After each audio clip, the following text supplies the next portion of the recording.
हा आंबा आता मी खाणार आहे. हा आंबा, हा भाई काय वास मस्त येतोय. आणि हा आंबा, ह्या आंब्याचं फळ आहे पाठीमागं जो दिसतोय ना, जस्ट त्या आंब्याच्या खालून जात होतो आणि वरून धापकन दिशी खाली पडला. बोललो भाई खरंच नशीब आहे भाई माझं. मस्त पाणी देत होतो आणि अचानक आंबा खाली पडला. आता मी हा आंबा खातोय, तर तुम्ही बघा कशा प्रकारे.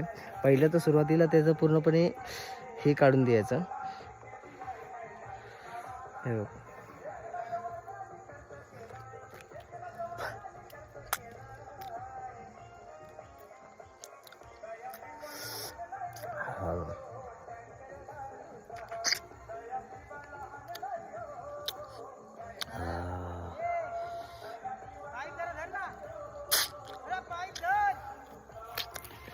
हा धरलाय ना, वड वड ना गणेश.